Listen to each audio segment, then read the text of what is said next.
The time has come for the flagship sci-fi RPG from BioWare to show its finale. There is a bit of fear and anticipation in the air regarding how it will culminate. The fear of it all is that it will be a dumbed down RPG like Dragon Age 2, but the anticipation is that it will end this amazing series in a blaze of glory. We asked ourselves if the RPG style of the first game will return, and if it can mix with the second for that perfect balance of action. Could Mass Effect 3 solidify our faith in the developer BioWare? Go! I've got this! I am Urdnot Rex, and this is my planet! Just 6 months after the events of Mass Effect 2, Commander Shepard finds himself in a bad situation. No one seems to believe his cries about the invasion of the genocidal aliens, the Reapers. His small stint with the renegade humanity group Cerberus has taken away all of his credibility. Unfortunately, this leaves the Earth and many other alien planets unprepared for the invasion. Shepard is now in the clear and the weight of the world rests on his shoulders. The story of Mass Effect 3 takes on an epic scale. It's up to Shepard to form alliances for the fight against the Reapers. In the meantime, we get to see the toll that it takes on his mental capacity. War is hell, and Shepard must endure the weight of the devastation around him. He'll see many things that could break his spirit, and you're along for the enjoyable ride.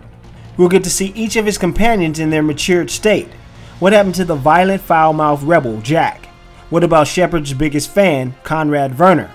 Each and every one of these questions is answered in Mass Effect 3 to a satisfying degree. It's a good thing that everything is so convincing when in battle. Shepard will drop down into large-scale war zones with brutal combat situations. No planet seems to be safe from the destructive tactics of the Reapers. Many beautiful planets have been drained of their essence by these Borg-like creatures. Many people are blown to bits and turned into dried up zombie husks. Ever wonder what a large war would look like in the future? Well, look no more. Mass Effect 3 nails it.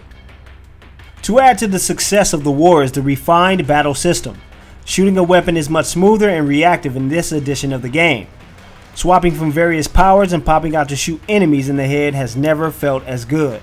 The animation for rolling into cover is smooth like butter, and it's rare that you'll ever be stuck out in the open. Who knew that an RPG company could make such slick shooting mechanics? Everything is so much more accessible in this edition of the series. Players aren't forced into keeping a certain type of weapon per class. Instead, players can invest in weapon upgrades and modifications and select any weapon they wish. Players can even fill up their entire slots with weapons if they choose. The only penalty is how much weight your character gains. This reduces the recharge time of your powers, so you have to decide if it is worth it to have 1 or 4 extra weapons. Longtime RPG fans may be asking about the role-playing elements involved in the game. The dialogue sections seem to have taken on a simplified approach. Players will rarely see a third option when making choices during dialogue. Most of the conversations are pretty cut and dry, and you're either saying something good or something cold and harsh. Occasionally, the player will get the option to make Paragon or Renegade choices. However, these are far and few between in comparison to previous games.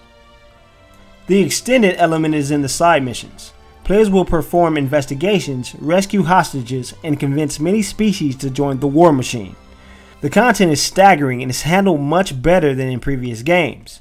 Each optional mission is unlike the last one. They each have an interesting story and don't seem like they were tossed into the game without thought. A large majority of them involve former squad members and people you've rescued in previous titles. Samara. It has been some time, Shepard. You are a most welcome sight. The aesthetics in this Mass Effect literally blows the others out of the water. Increased polygon counts and better lighting effects have improved the world. Humanoid character models have undergone slight upgrades. They still touch heavily on the uncanny valley, but are still impressive. The aliens are the most detailed of the bunch, boasting some slick animations that make them seem alive. The only downsides are some stiff and glitch-ridden animations that can destroy a heartwarming scene. The unseemly and constant visual issues are the main problem with the game. A lot of issues pop up in Mass Effect 3 that just shouldn't be in a game of this caliber. My second problem would have to be with the multiplayer aspect of the game. Oh, don't get me wrong, the multiplayer itself is fun, and I'll talk a bit more about it later. It's just the fact that it ties into the single player game and the galactic readiness of the fleet you have gathered. So you have to go online and destroy countless monsters even if you don't want to, so that you can assure victory in the single player campaign. And that's just ridiculous. Since we're on the topic of multiplayer, let's go over what makes it appealing and generic at the same time. Basically, players can create characters and select any class from the single player game. Players can unlock weapons, items, and place skill points as well. They can then enter the fray and fight off waves of enemies, and that's about all there is to it. It is a generic horde mode in the Mass Effect 3 universe. It's nothing special, but like all horde modes, it's fun for a little while.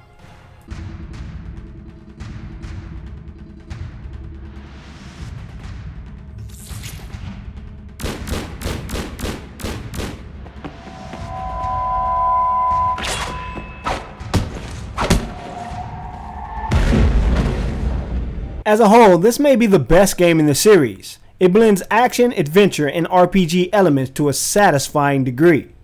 This finale is a little rough around the edges, but the gameplay and storyline will easily make you ignore that. The journey is what Mass Effect 3 is all about, and it's a superb one through and through. So without further ado, Mass Effect 3 receives an A from Half-Ass Gaming. BioWare shows us how a series should be ended, and that's with a resounding bang.